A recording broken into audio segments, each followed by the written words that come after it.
Facebook మాతృ సంస్థ meta Andromeda పేరిట మన మనసును చదివే కృత్రిమ మేధను ఆవిష్కరించి వాడుకలోకి తెచ్చింది.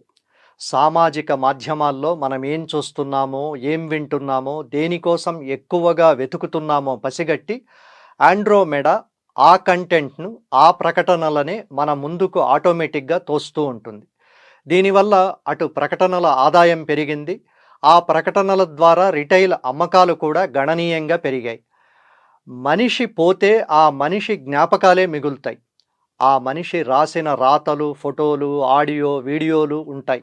ఆర్టిఫిషియల్ ఇంటెలిజెన్స్ ద్వారా ఆ మనిషి బతికే ఉన్న అనుభూతిని కలిగించవచ్చని సరికొత్త ప్రయోగాలు చెబుతున్నాయి. హిందూ సనాతన ధర్మం మౌలిక సూత్రమే పునర్జన్మ. మన పుణ్యకర్మలన్నీ జన్మరాహిత్యం కోసమే, లేదా వచ్చే జన్మలో మంచి జన్మ కోసమే.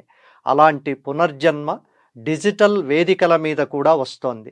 దీనికి డిజిటల్ పునర్జన్మ అని పారిభాషిక పదాన్ని కూడా స్థిరపరిచారు.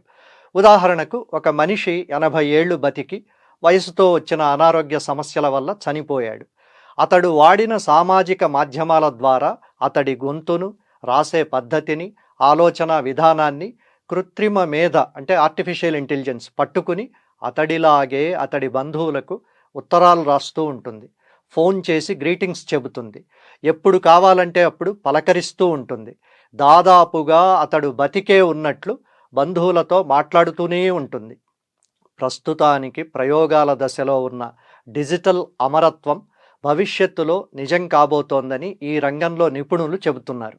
వినడానికి విఠలాచార్య కల్పిత కథలా ఉన్న సాంకేతికంగా ఇది చాలా సులభం. అయితే ఇందులో మానసికమైన, నైతికమైన, స్వభావపరమైన చాలా విషయాలున్నాయి. పోయిన మనిషి పోకుండా ఎల్లకాలం ఇలా వెంటపడుతూ ఉంటే ఆ క్షణమే పోయినట్లు జీవితమంతా ఏడుస్తూ కూర్చునే ప్రమాదం ఉంది. మంచి జ్ఞాపకాలైతే పర్వాలేదు, కానీ చెడు జ్ఞాపకాలైతే గుండెను మళ్ళీ మళ్ళీ మెలిపెట్టడం తప్ప దీని ద్వారా సాధించేది ఏమీ ఉండదు. ఇది సాంకేతిక అమరత్వమే కానీ అసలు సిసలు అమరత్వం కానే కాదు. అలాంటిది సృష్టిలో ఉండనే ఉండదు. అసలు సిసలు అమరత్వాన్ని గూగుల్ చాట్బోట్ లాంటి కృత్రిమ మేధ ఇవ్వగలిగితే ఇక లోకానికి చచ్చే చావు వచ్చినట్లే.